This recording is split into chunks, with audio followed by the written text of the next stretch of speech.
Episode की starting में हमें लॉटरी ड्यूटी फ्री शॉप में काम कर रही सुजन दिखाई जाती है, जिसका आज 25th बर्थडे था और वो सोच रही थी कि उसका अभी तक कोई बॉयफ्रेंड नहीं है और हर बर्थडे उसे अकेले ही सेलिब्रेट करना पड़ता है। तभी एक हैंडसम आदमी उसके पास आता दिखाई देता है, जिसे सुजन देखते ही रह जाती है। वो आकर उससे पूछता है कि ट्रैश कैन कहाँ है। सुजन उसके हाथ में कप देखती है और उससे कप ले लेती है। तभी उस लड़के की गर्लफ्रेंड वहाँ आ जाती है, जिसके साथ वो वहाँ से चला जाता है।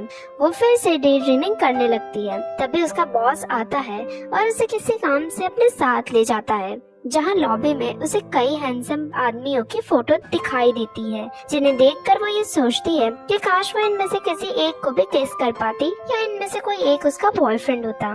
जब कुछ देर बाद वो आ रही थी, तभी एक ब्यूटीफुल वुमन वहाँ आती है, जिसका नाम वो था। उसके हाथ में भी कप था। सुजन को लगता है कि वो भी ट्रैश कैन ढूंढ रही है, लेकिन वो आकर उससे ज्वेलरी शॉप के बारे में पूछती है। सुजन उसे रास्ता बता देती है। उसके जाने के बाद सुजन देखती है कि वो अपना पासपोर्ट वहीं छोड़ गई है। वो जल्दी से ज्वेलरी शॉप में जाकर वो को ढूंढने का ट्राई करती है, लेकिन वो उसे कहीं पर भी नहीं मिलती। वो वापस अपने डेस्क पर आ जाती है और देखती है कि वो पासपोर्ट नहीं है बल्कि कुछ और है। तभी वो भी घबराई हुई वहाँ आती है और अपने बुक के बारे में सुजन से पूछती है। वो देखती है कि सुजन उसे ढूंढने के लिए और उसे बुक देने के लिए ज्वेलरी शॉप तक उसके पीछे पीछे आई थी। एज ए थैंक यू वो उसके कोई भी एक विश पूरी करने के लिए कहती है।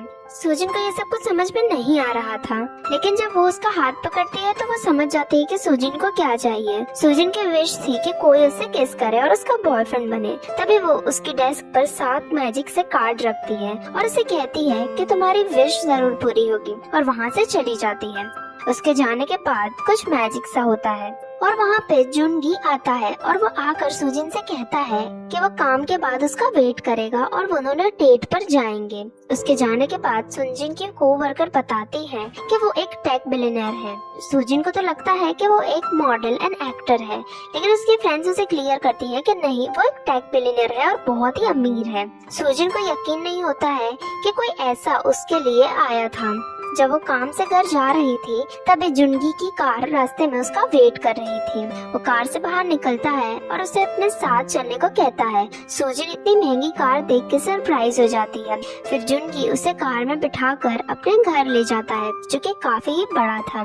साथ ही में वहाँ उसे रोमांटिक डिनर भी अरेंज करके रखा था। सुजन डिनर करते करते उसे ही देख रही थी। डिनर के बाद वो उसे गार्डन में ले जाता है, जिसके बाद वो उसकी चाइल्डहुड पिक्चर्स का एक स्लाइड शो दिखाता है और बताता है कि वो दोनों बचपन में साथ में चर्च ग्रुप में थे। सुजन नोटिस करती है कि उसकी पास्ट मेमोरीज चेंज हो चुकी हैं। उसके बाद वो उसे प्रपोज करता है और कहता है कि वो उसे अपनी वाइफ बनाना चाहता है और उसे उसकी लाइफ की फर्स्ट किस करने के लिए उसके आगे आता है, जिस चीज के लिए सुजन भी अग्री हो जाती है। फिर वो दोनों किस करने ही वाले होते हैं, लेकिन तभी सुजन वापस से अपनी डेस्क पर आ जाती है और टाइम मानो फिर से रिवर्स हो गया हो। फिर वो देखती है कि वो जो मैजिक कार्ड्स दिए हैं उनमें से एक पर जुनगी की फोटो आ गई है। फिर उसके कोवर्कर्स उसे डे ड्रीमिंग छोड़कर काम करने को कहती हैं और कहती हैं कि उनके ऑफिस में मोस्ट हैंडसम मैन का पोल चल रहा है और दोनों ने इस पोल में उनके बॉस को वोट दिया है। वो इस पोल को सुजन को फोन में भी ओपन करती है। तभी उनका बॉस वहाँ आता है, जिसका नाम हेजिन था। वो वहाँ आता है जो सुजन के फोन को लेकर उसमें पोल देखता है और उसे पूछता है कि ये क्या हो रहा है। उसे देखकर सुजन शॉक रह जाती है। वो उसे कहता है कि ऑफिस आवर्स में फोन का यूज करना बिल्कुल अलाउड नहीं है और उसे काम के बाद उसके ऑफिस में मिलने आने को कहकर वहाँ से जाने लगता है। फिर सुजन अपने कोवर्कर से पूछती है कि पार्क हेजिन यहाँ क्या कर रहा है, तो बताती है कि वो हमारा बॉस है। सुजन कहती है कि वो तो एक एक्टर है, लेकिन उसकी कोवर्कर्स कहती हैं कि नहीं, वो हमारा बॉस है और वो बहुत ही अच्छे से काम करता है। साथ ही वो सुजन को कहती है कि आजकल उसका ध्यान काम में नहीं लगता है। जब वो काम करने के बाद हेजिन के ऑफिस में जाती है तो देखती है कि वो काम कर रहा है। वो इतना हैंडसम था कि सुजन उसे देखती ही रह जाती है। उसके बाद हेजिन उसे उसका फोन वापस दे देता है। जब वो जाने ही वाली होती है तो वो पूछता है कि आज तुम्हारा कोई प्लान है क्या, लेकिन वो मना कर देती है। साथ ही वो पूछता है कि उसका बॉयफ्रेंड है क्या, लेकिन सुजिन उसके लिए भी मना कर देती है। हेजिन फिर उससे कहता है कि अगर तुम फ्री हो तो आज ओवर टाइम करके मेरी हेल्प करो, जिसके लिए सुजिन अग्री हो जाती है। हेजिन कहता है कि लेकिन उससे पहले हमें कुछ खा लेना चाहिए। जब वो दोनों खाना खा रहे थे तभी भी हेजिन का ध्यान काम में ही था, जो चीज सुजिन को बहुत ही अजीब लगती है। वो हेजिन से पूछता है कि अगर वो चाहे तो सुजिन उसकी हेल्प कर सकती है, लेकिन हेजिन उससे फोन में म्यूजिक बजाने को कहता है। दोनों रोमांटिक म्यूजिक सुनते सुनते खाना एंजॉय कर रहे थे। उसके बाद हेजिन उसे कहता है कि वो उसे घर छोड़ देगा और ऑफिस से बाहर जाता है। सुजिन अपना सामान लेकर वहाँ से निकलने ही वाली थी, तभी उसे एक फाइल में अपने ही कुछ वियर्ड फोटोज दिखाई देते हैं। तभी फ्लैशबैक में दिखाया जाता है कि कोई कई टाइम से उसके फोटोज क्लिक करके उसे भेज रहा था। वो डर जाती है और उसे लगता है कि ये पर्सन पार्क हेजिन ही था और वो वहाँ से भागने लगती है। वो जब भाग रही थी तभी एक पर्सन एलिवेटर में से बाहर आता है और उसके पिक्चर्स क्लिक करने लगता है। साथ ही वो अपने पैंट भी उतार देता है। ये सब देखकर सुजिन बहुत ही डर जाती है। वो पर्सन फोटो ले ही रहा था कि तभी हेजिन वहाँ आ जाता है और सुजिन को बचा लेता है। कुछ ही देर में पुलिस भी आती है और उस पर्सन को अरेस्ट करके वहाँ से ले जाती है। जिसके बाद हेजिन सुजिन से कहता है कि उसे आज ही इन फोटोज के बारे में पता चला था, इसीलिए उसने जानबूझकर आज सुजिन को अकेले घर नहीं जाने दिया। और वो कहता है कि अब से वो उसे घर छोड़ने और लेने जाएगा। सुजिन को ये सब सुनकर बहुत ही सरप्राइज लगता है। तभी हेजिन उससे कहता है कि उसने देखा है कि पोल में सुजिन ने उसे मोस्ट हैंडसम का वोट दिया था और वो भी सुजिन को बहुत ही लाइक करता है। साथ ही वो सुजिन को अपनी गर्लफ्रेंड बनने के लिए भी पूछता है। सुजिन भी उससे हाँ कर देती है। उसके बाद वो दोनों किस करने ही वाले थे तभी सुजिन वापस से अपनी डेस्क पर आ जाती है और जो भी अभी तक हुआ था वो सिर्फ उसे ही पता था। साथ ही अब एक कार्ड पर हेजिन की भी फोटो आ जाती है। वो अपने कोवर्कर से पूछती है कि उनका बॉस चेंज होने वाला है क्या, लेकिन वो मना कर देती है। यहाँ सुजिन को समझ आता है कि जैसे ही वो अपने ड्रीम मैन को किस करेगी वो वापस से अपने रियल वर्ल्ड में आ जाएगी। तभी उसका बॉस उसके पास आता है और उसे एक लेटर देकर कहता है कि ये तुम्हारे लिए किसी ने दिया है। तभी बेसमेंट में कुछ गुंडे एक आदमी का पीछा कर रहे थे और ये आदमी का नाम चंगवुक था। उसके बाद हमें सुजिन दिखाई जाती है जो उस लेटर को पढ़ रही थी। उसमें किसी ने उसे सेफ रहने को कहा था और एक पेन ड्राइव संभालने के लिए दिया था। जिसके बाद वो घर जा रही थी तभी चोंगवुक उसे अपने पास खींच लेता है। चोंगवुक रियल वर्ल्ड में एक एक्टर था, बट यहाँ वो सुजिन का एक्स कलीग था। चोंगवुक उससे फिर पेन ड्राइव मांगता है तो सुजिन उसे पेन ड्राइव दे देती है। चोंगवुक उससे सॉरी कहता है वापस से उसे अपने काम में फंसाने के लिए और कहता है कि ये उस लास्ट टाइम है जब वो उसकी हेल्प मांग रहा है।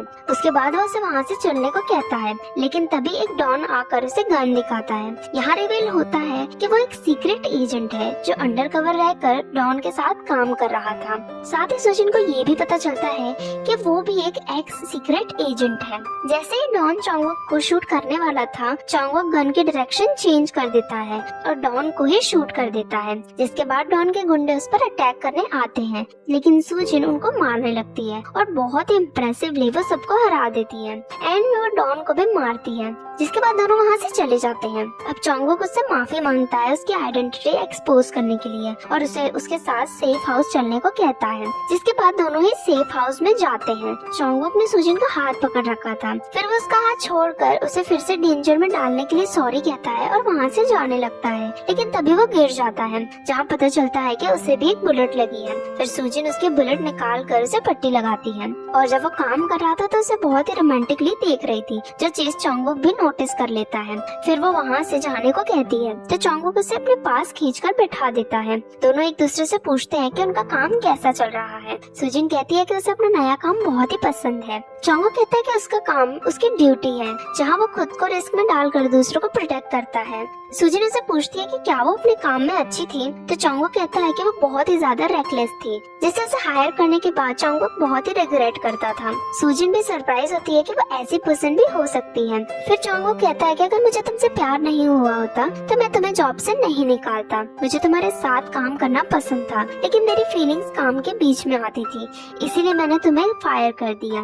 फिर वो वहाँ से जाने लगता है और कहता है कि अब वो उसकी लाइफ में कभी भी नहीं आएगा। जब वो वहाँ से जा ही रहा था तो सुजिन उसे आकर रोकती है और कहती है कि ब्लीडिंग रुकने तक रुक जाओ। चोंगवुक कहता है कि वो उसे बहुत प्यार करता है और अपनी लाइफ से उसे प्रोटेक्ट करेगा अगर वो उसके प्यार को एक्सेप्ट करेगी तो। सुजिन भी उससे अट्रैक्टेड थी, इसलिए वो भी उसे हाँ कर देती है। जैसे ही वो उसे किस करने के लिए उसके पास आता है, सुजिन वापस से डेस्क पर पहुंच जाती है और उन कार्ड्स पर अब चोंगवुक की फोटो भी आ जाती है। वो सोचती है कि वो किसी को भी किस नहीं कर पा रही है तो उसका बॉयफ्रेंड कैसे बनेगा। मतलब गॉडेस ने उसे जो मैजिक दिया है उसका तो कोई मतलब नहीं है। तभी उसका बॉस उसे बुलाता है और 2 VIP कस्टमर्स को अच्छे से शॉपिंग कराने को कहता है, जहाँ हम देखते हैं कि कोई उसे बार बार कॉल कर रहा है और उसे कॉल करने वाला पर्सन काई था, जो कहता है कि वो अपना फोन क्यों नहीं उठा रही है। और यही ये एपिसोड खत्म हो जाता है। नेक्स्ट पार्ट देखने के लिए चैनल को सब्सक्राइब जरूर करें और अगर वीडियो पसंद आई है तो इसे लाइक भी कर लें। मिलते हैं नेक्स्ट वीडियो में। तब